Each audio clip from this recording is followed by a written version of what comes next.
მოგესალმებით, ეთერშია დასუტევის საინფორმაციო გამოშვება. ახალ ამბებს მარიკა კიკალია გაგაცნობთ. პრემიერ-მინისტრ ირაკლი ღარიბაშვილისა და საგარეო უსაფრთხოებისა და კრიზისების მართვის სფეროში ბრიტანეთის მთავრობის მრჩევლის სერგარ ჯონსონის შეხვედრა საქართველოს მთავრობის ადმინისტრაციაში გაიმართა. მხარეებმა უსაფრთხოებისა და კრიზისების მართვის კუთხით თანამშრომლობის გაღრმავების პერსპექტივებსა და რეგიონული უსაფრთხოების საკითხებზე იმსჯელეს. ქვემო ქართლის გუბერნატორი პატა ხიზანიშვილი საქართველოში აზერბაიჯანის რესპუბლიკის საგანგებო და სრულუფლებიან ელჩს აზერ ჰუსეინს შეხვდა. შეხვედრა ქვემო ქართლის სამხარეო ადმინისტრაციაში გაიმართა და მას აზერბაიჯანის საელჩოს სხვა ოფიციალური პირებიც ესწრებოდნენ. მეზობელი ქვეყნის წარმომადგენლებმა ქვემო ქართლის რეგიონში სპორტულ, კულტურულ და საგანმანათლებლო სფეროებში მიმდინარე პროცესები დადებითად შეაფასეს. შეხვედრისას ასევე ვიმსჯელებთ იმ პროექტებზე, რომლებიც კიდევ უფრო გააღრმავებს ქვეყნებს შორის ინტეგრაციის პროცესს, განაცხადა ქვემო ქართლის გუბერნატორმა პატა ხიზანიშვილმა. სამხარეო ადმინისტრაციის ცნობით, სამხარეო ადმინისტრაციის შენობაში მიმდინარე სამუშაო შეხვედრის მონაწილეებმა ყურადღება გაამახვილეს იმ პროექტების განხორციელების ხელშეწყობაზე, რომლებიც კიდევ უფრო გააღრმავებს ქვეყნებს შორის ინტეგრაციის პროცესს. თბილისის გარშემო გამხმარი ხეების ჩანაცვლებასთან დაკავშირებით ტენდერი დასრულდა. ამის შესახებ დედაქალაქის მთავრობის ხდომაზე თბილისის მერმა დავით ნარმანიამ განაცხადა. მერის თქმით, უახლოეს დღეებში გამხმარი ხეების მოჭრის სამუშაოები დაიწყება, რომელთა ადგილზეც თბილისის მერია და სხვადასხვა უწყებები, რომლებიც ამ პროცესში იქნებიან ჩართული, ახალ ნერგებს ამ შემოდგომასა და მომდევნო წლის გაზაფხულზე დარგავენ. იქ, სადაც არის ამის ადგილი და შესაძლებლობა, მოხდება ახალი ხეების დარგვა ამ შემოდგომასა და მომდევნო წლის გაზაფხულზე. ამიტომაც მნიშვნელოვანია, რომ გამხმარი ხეების მოჭრის სამუშაოები მაქსიმალურად დროულად იქნეს წარმოებული, რათა ახალი ნერგების ჩანაცვლების სამუშაოები პარალელურ რეჟიმში დროულად წარიმართოს, განაცხადა დედაქალაქის მერმა. საქართველოს პრემიერ-მინისტრის ირაკლი ღარიბაშვილის განცხადებით, დასაქმება და სამუშაო ადგილების გაზრდა მთავრობის ერთ-ერთი უმთავრესი პრიორიტეტია. ამის შესახებ ირაკლი ღარიბაშვილმა რედისონ ბლუ ივერიაში საერთაშორისო კონფერენციაზე განაცხადა. ჩვენ გვესმის, რამდენად მნიშვნელოვანია თითოეულმა ადამიანმა შეძლოს თავისი შესაძლებლობების მაქსიმალური რეალიზება, თავისი ცოდნის, კომპეტენციის სწორი მიმართულებით წარმართვა.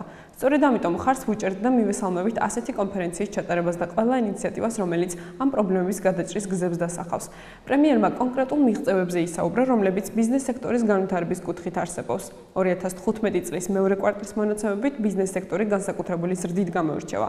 მხოლოდ სოფლის-მეურნეობის სექტორში მთავრობის მიერ დაწყებულ პროგრამებში, მათ შორის ახალი საწარმოების შექმნის მიმართულებით დამატებით 1000 ადამიანი დასაქმდა.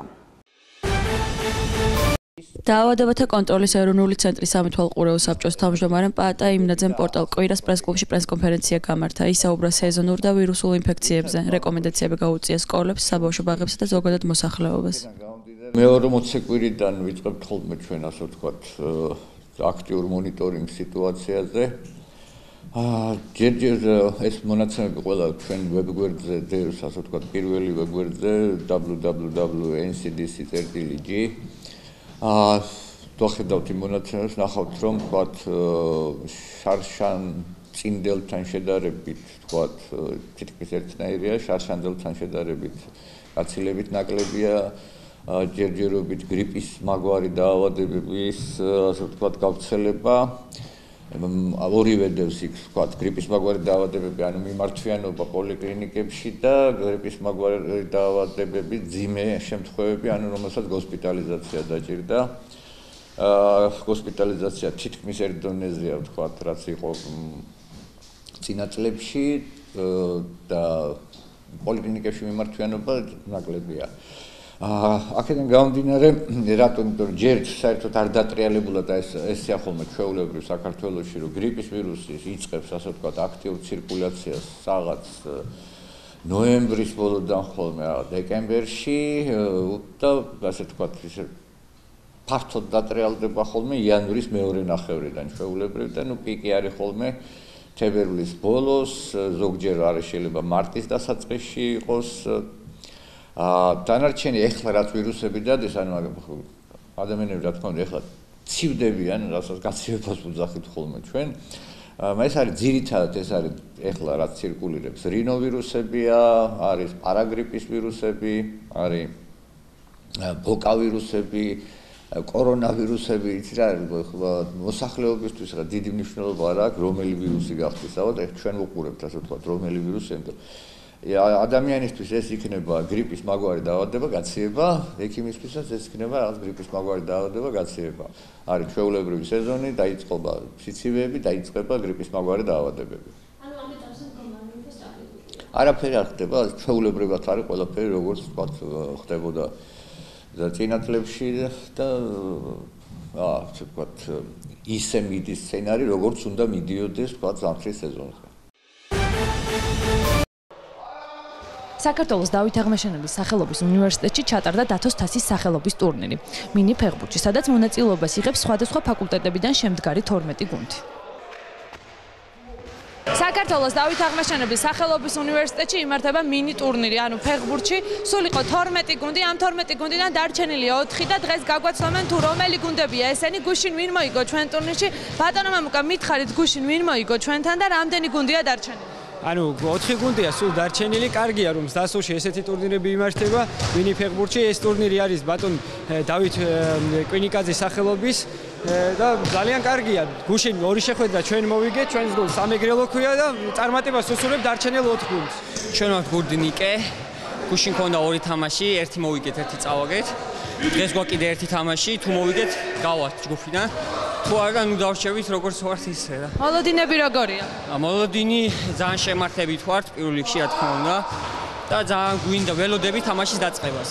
იცი რა მაინტერესებს, თითო გუნდში რამდენი კაცია და თუ გყავთ ის შემცველი, აი რამე რომ მოხდეს შემცველი? კი, ანუ თითო გუნდში 4 კაცი თამაშობს, 1 მეკარია, 3 გარეთ თამაშობს და 1 კაცი შეცვლის უფლება გვაქვს მხოლოდ და მხოლოდ.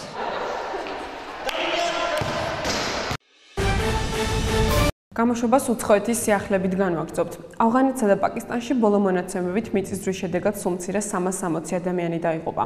როგორც BBC წერს, ადგილობრივი ხელისუფლება მსხვერპლის რაოდენობის გაზრდას არ გამორიცხავს.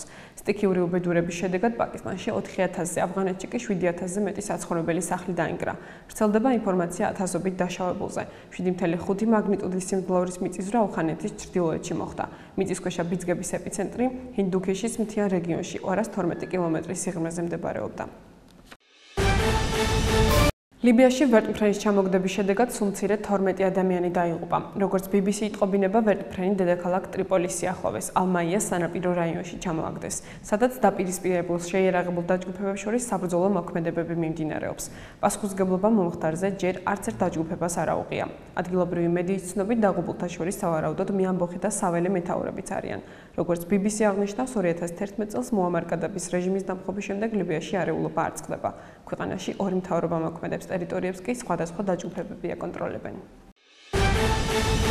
გამოშვების დასასრულს გაგაცნობთ ეროვნული ვალუტის კურსთან დაკავშირებულ სიახლეებს. ეროვნული ვალუტის კურსი დოლართან მიმართებაში გამყარდა. კერძო დღეიდან 1 დოლარის ოფიციალური ფასი 2 ლარი და 38 თეთრია. საქართველოს ეროვნული ბანკის მიერ დადგენილი კურსის თანახმად ეროვნული ვალუტა ევროსთან მიმართებაშიც გამყარდა. კერძო დღეიდან 1 ევრო შეძენა 2 ლარი და 63 თეთრად იქნება შესაძლებელი. მაშინ როცა აქამდე მოქმედი კურსი 2 ლარსა და 65 თეთრში ადგენდა. ეს იყო ჩემს ხელთ არსებული ინფორმაცია, ახლა ჩვენს ეთერში ამინდის დროა. მომავალ შეხვედრამდე.